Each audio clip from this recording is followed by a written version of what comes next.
kasih Anda masih bersama kami dalam Berita Papua hari ini. Untuk Anda yang baru saja bergabung, kami akan sajikan kembali 3 berita utama.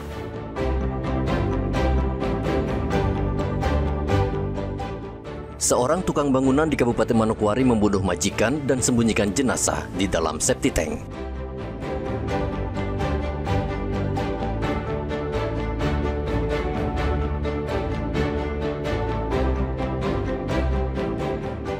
Penganiayaan warga di Kabupaten Duga berujung bentrokan 2 kelompok. 7 warga terluka terkena panah.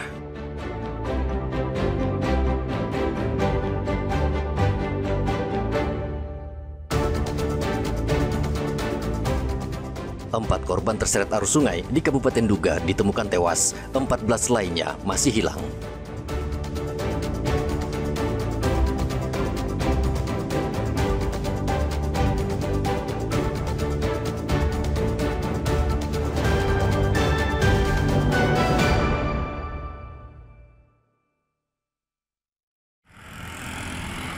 Praktik curang membeli BBM bersubsidi jenis Pertalite marak terjadi di Kabupaten Merauke.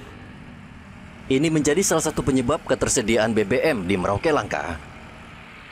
Aparat kepolisian gencar menertibkan sopir dan pelaku memodifikasi tangki kendaraan agar bisa membeli BBM bersubsidi melebihi jatah yang tercantum dalam barcode Pertamina. Petugas dikerahkan memantau seluruh SPBU di Merauke, salah satunya di Distrik Muting. Dari hasil pemantauan, petugas menemukan kendaraan dengan tangki BBM yang sudah dimodifikasi sehingga daya tampungnya lebih banyak. Mereka yang tertangkap basah tidak diperkenankan lagi membeli BBM di SPBU tersebut dan harus menjalani proses hukum hingga selesai. Lalu mengedepankan pelayanan kepada masyarakat. Dan atas laporan yang terjadi, kemarin Polsek Muting kemudian menindak beberapa mobil yang diduga melakukan aktivitas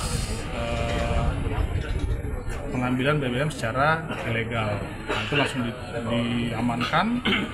Kemudian kendaraan-kendaraan itu pastinya tidak akan boleh kembali lagi ke pengisian BBM karena merugikan banyak orang.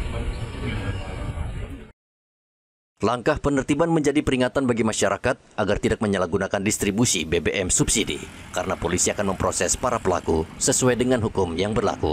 Muhammad Ridwan dan Rian Tonai melaporkan dari Merauke, Papua Selatan.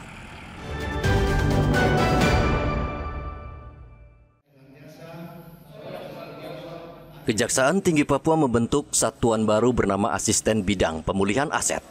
Satuan ini untuk memperkuat fungsi kejaksaan dalam mengembalikan dan mengamankan aset negara, khususnya hasil tindak pidana korupsi dan kejahatan ekonomi.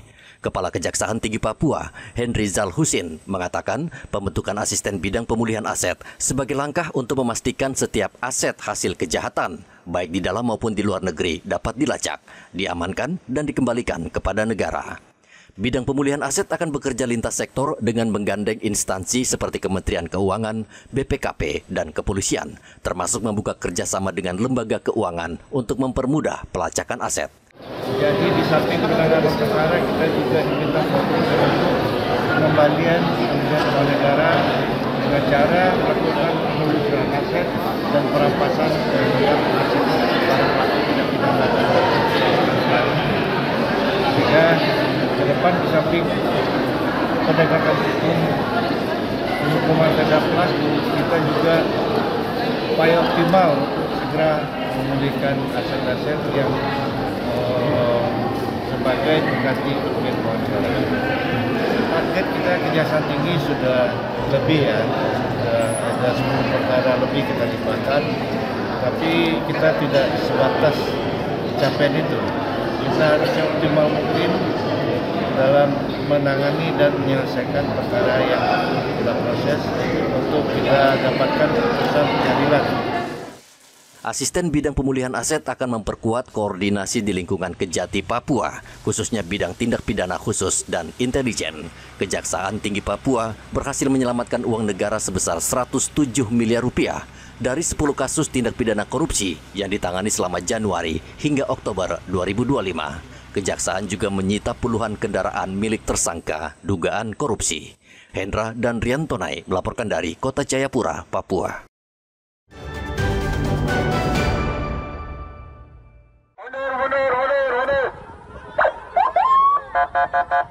Akibat penganiayaan yang terjadi di Kejam, Kabupaten Duga pada hari Selasa berujung bentrokan antar warga.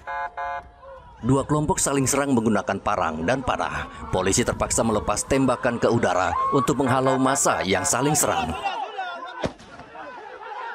Kepala Bidang Hubungan Masyarakat Polda Papua, Kombes Cahyo Soekarnito, mengatakan kondisi di Nduga saat ini sudah sepenuhnya dapat dikendalikan. Untuk mencegah potensi pertikaian susulan, personel Polres Nduga berkoordinasi dengan pemerintah daerah dan melakukan patroli di area-area rawan. Saat ini sudah dapat dikendalikan oleh aparat keamanan bersama para tokoh masyarakat, khususnya dari Polres Nduga. Dan sementara personel Polres Nduga berkoordinasi dengan aparat keamanan lainnya telah melakukan strong point dan patroli untuk menanggulangi berulangnya potensi pertikaian kembali. Saat ini untuk para korban sudah dievakuasi menggunakan pesawat ke Kabupaten Mimika untuk mendapat perawatan lebih lanjut. Kepolisian daerah Papua menghimbau kepada seluruh lapisan masyarakat khususnya di Kabupaten Nduga, secara khusus kepada dua kelompok yang bertikai untuk saling menahan diri, tidak terprovokasi. Sementara itu, sebanyak 7 korban luka akibat senjata tajam dan anak panah telah dievakuasi menggunakan pesawat menuju Kabupaten Mimika untuk mendapatkan perawatan medis. Polisi mengimbau masyarakat khususnya dua kelompok yang bertikai agar menahan diri dan tidak mudah terprovokasi. Arthur dan Riantonai melaporkan dari Nduga, Papua Pegunungan.